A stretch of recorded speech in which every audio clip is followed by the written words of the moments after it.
Hi hello welcome to Palamuru రోటి పచ్చళ్ళు. ఈరోజు మనము పచ్చిమిరపకాయలు పచ్చి చింతకాయల రోటి పచ్చడి చేసుకుందాము.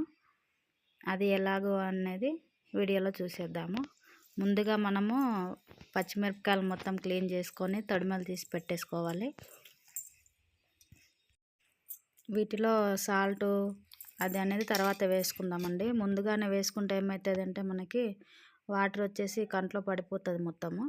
అందుకనే మనం కొంచెం పచ్చిమిరపకాయలు మెదిగిన తర్వాత అప్పుడు సాల్ట్ పసుపు యాడ్ చేసుకుందాము. కొంచెం మెదగాలి అండి పచ్చిమిరపకాయలు.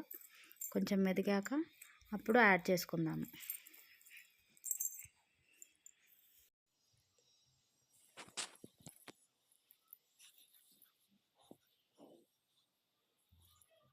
బాగా మెత్తగా దంచుకోవాలండి పచ్చిమిరపకాయలను.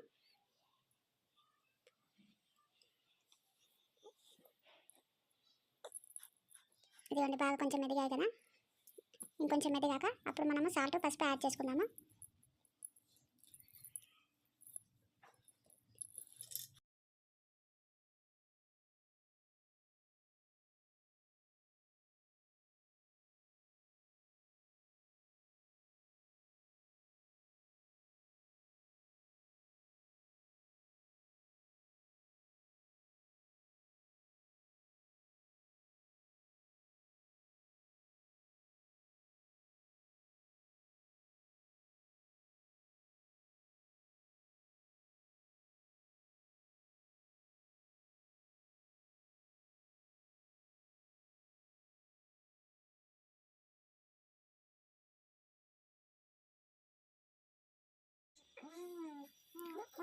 ఇదిగోండి ఈ మాత్రం మెదిగే కదా. ఇప్పుడు 1 టీ స్పూన్ సాల్ట్, 1/2 స్పూన్ పసుపు వేసుకుందాము.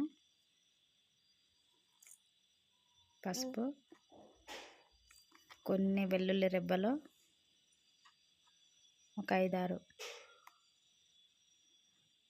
అలాగే కొంచెం జీలకర్ర వేసుకుందాము. జీలకర్ర వెల్లుల్లి వేసుకుంటే పచ్చడి చాలా బాగుంటుంది. టేస్ట్ డైజెషన్ కూడా మంచిగా అవుతుంది జీలకర్ర వల్ల. ఇప్పుడు ఇవి మొత్తం బాగా మిక్స్ అయ్యేటట్టు మళ్ళీ నూరుకుందాము. బాగా మెత్తగా నూరుకోవద్దండి, ఎందుకంటే మన రోటి పచ్చడి కదా. మరి మెత్తగా నూరుకుంటే మిక్సీలో వేసినట్టు అవుతుంది, టేస్ట్ బాగోదు.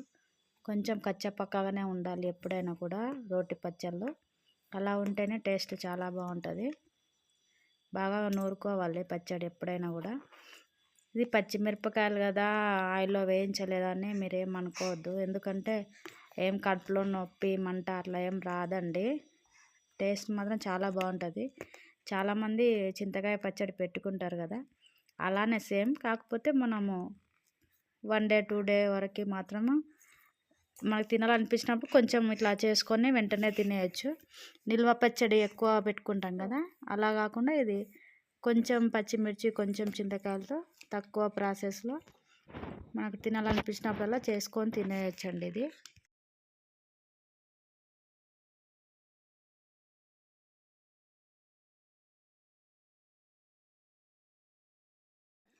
ఇప్పుడు ఇలా మెదిగింది కదండి, ఒకసారి చూద్దాము. ఈ కన్సిస్టెంట్ సరిపోతుందండి, ఈ విధంగా ఉంటే ఓకే. ఇప్పుడు దీంట్లోకి మనము చింతకాయలు యాడ్ చేసుకుందాము. నేను కొంచెం పచ్చిమిర్చి తీసుకున్నా కాబట్టి ఒక 3-4 చింతకాయలు అయితే పులుపు కారానికి సరిపోతుంది.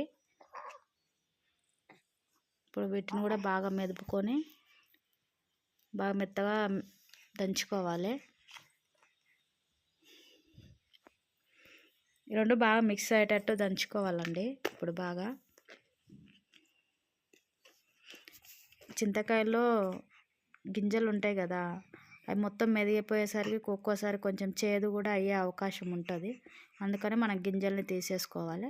తీసేసుకొని మొత్తం మెత్తగా నూరుకోవాలి. ఇప్పుడు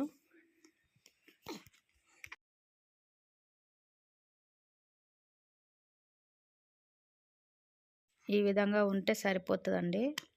నాకైతే ఇది ఓకే కన్సిస్టెన్సీ. ఇంకా మరీ మెత్తగా అయితే బాగోదు టేస్ట్. ఇది ఒక బౌల్లోకి తీసేసుకుందాం ఇప్పుడు మొత్తము. ఇలా అయినా బాగుంటుంది పచ్చడి. మనం పోపు అయితే పెట్టేసుకుందాము. పోపులో అయినా బాగుంటుంది, పోపు లేకుండా అయినా చాలా బాగుంటుంది టేస్ట్ ఇది. వేడి వేడి అన్నంలో కొంచెం నెయ్యి వేసుకొని తింటే అబ్బా సూపర్ ఉంటుంది అస్సలు. మీరు కూడా తప్పకుండా ట్రై చేయండి.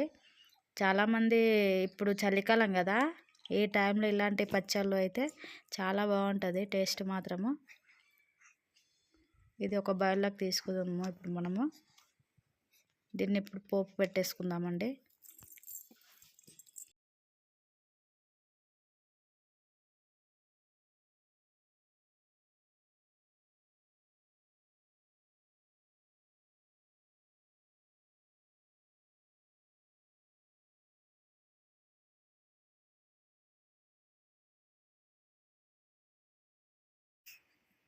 పోపు పెట్టేసుకుందాము.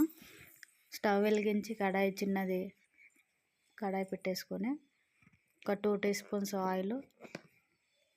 ఎక్కువ అవసరం లేదండి, ఎందుకంటే మనము కొంచెమే చేసుకున్నాం కదా పచ్చడి. 2 టీ స్పూన్స్ అయితే టేబుల్ స్పూన్స్ సరిపోతుంది. కొంచెం వేడవ్వాలి ఆయిల్ కొంచెం వేడయ్యాక ఎండుమిర్చి,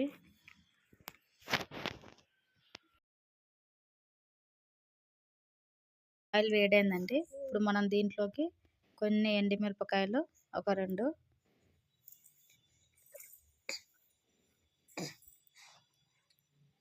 ఒక 4-5 వెల్లుల్లి రెమ్మలు దంచి వేసుకోవాలా. కొంచెం జీలకర్ర, కొంచెం ఆవాలు, కొంచెం కరివేపాకు కూడా అండి. కరివేపాకు వేయడం వల్ల కూడా టేస్ట్ బాగుంటుంది పచ్చడి. ఇవి కొంచెం ఫ్రై అవ్వనిద్దాం. ఇప్పుడు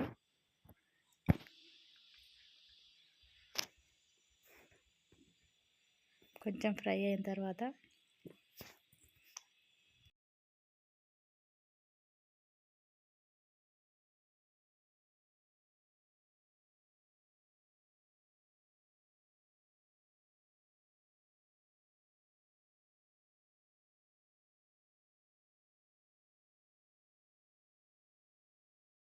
పోపుని అంతా ఒకేసారి కలుపుకుందామండి.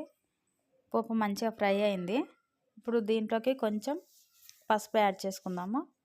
ఒక చిటికెడు, మరీ ఎక్కువ వేస్తే బాగోదు, చేదు వస్తుంది. మనం ఆల్రెడీ కూడా పచ్చళ్ళలో వేసుకున్నాం కదా నూరే ముందు. సో దీంట్లో కూడా కొంచెం లైట్గా వేసుకుంటే సరిపోతుందండి. ఎక్కువ ఏం అవ్వదు, దాంట్లో కొంచెం వేసాము 1/2 టీ స్పూన్ కాబట్టి సరిపోతుంది. ఇప్పుడు ఈ మిశ్రమాన్ని మొత్తము మనం ముందుగా రెడీ చేసుకున్నాం కదా పచ్చడి, దాంట్లో వేసేసుకుందామండి. ఈ వీడియో కనుక మీకు నచ్చితే లైక్ చేసి షేర్ చేసి